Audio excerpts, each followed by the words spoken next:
The English Premier League has been blessed over the years with some truly wonderful footballers. Thierry Henry, Steven Gerrard, Cristiano Ronaldo and Didier Drogba, to name just a few. In amongst this world-class talent, there have also been some truly awful players. Players who would struggle to get a kickabout round your local park. Some of the signings down the years have been baffling at best, criminal at worst. We're going to show you in this video the 5 worst players of all time to have ever played in the EPL. Find out the unfortunate players to make our list.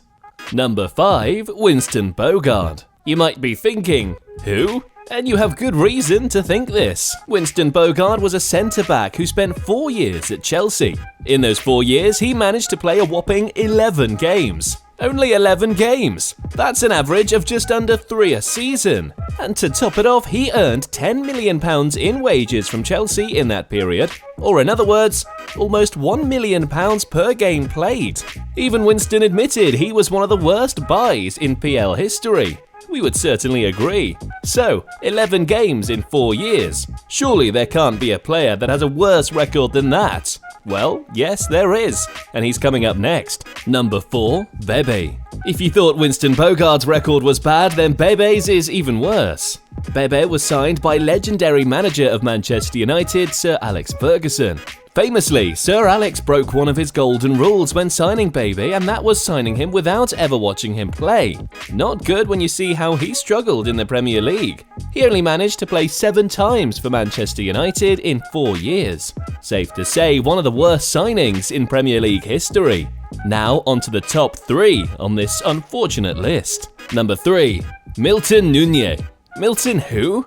If you're from Wearside or familiar with Sunderland FC, then you will know this name very well. Nunez's signing has to be up there with the most ridiculous signings in Premier League history. Then Sunderland manager Peter Reid proudly unveiled his new signing at half-time during a home game to the delight of the home fans. What Peter Reid didn't know then, as well as all of the home fans, is that they had actually signed the wrong player. How is this possible, you might be thinking? Well, turns out back in 2000, Reid was looking to sign a player called Adolfo Valencia from Greek side PAOK, where it turns out Nunez was on loan. He actually ended up watching a videotape. Yes, this is how lots of scouting was done back in the day, believe it or not, of another player called Eduardo Bennett. And then to make things even more of a mess up, he ended up signing Nunez. Are you keeping up with this? Well, this unfortunate situation cost Sunderland over £1.8 million, with Nunez only starting 1 Premier League game in total. Most of these signings have been from a few years ago, but next up is someone who is still currently playing at one of the biggest teams in the Premier League. Number 2. Harry Maguire. Now, comparing Harry Maguire to some of the other players on this list may seem a bit harsh. However, this man cost Manchester United a staggering £80 million.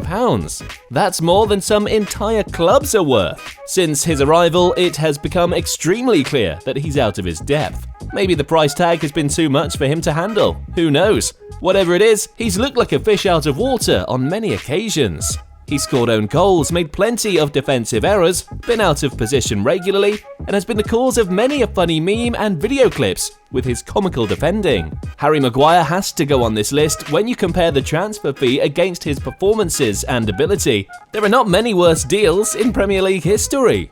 Not many, but there is of course one. Number 1. Ali Daei. Who else would be at number 1 other than the infamous Ali Daei? Most people with an interest in the Premier League will be familiar with this legend. Ali Daei claimed he was the cousin of legendary striker George Weah, who won the Ballon d'Or in 1995, a claim that seemed to sway then Southampton manager Graham Souness to sign him up.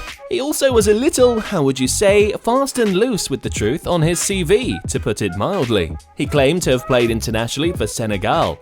False. Claimed he played for Bologna. False. Claimed he played for Paris Saint-Germain. Yep, you guessed it, false. Well, safe to say, Daei's time at Southampton did not go well. He was brought on in a game against Leeds United, and it quickly became apparent to Souness and everyone in attendance that Daei was not a professional footballer. He was quickly released thereafter.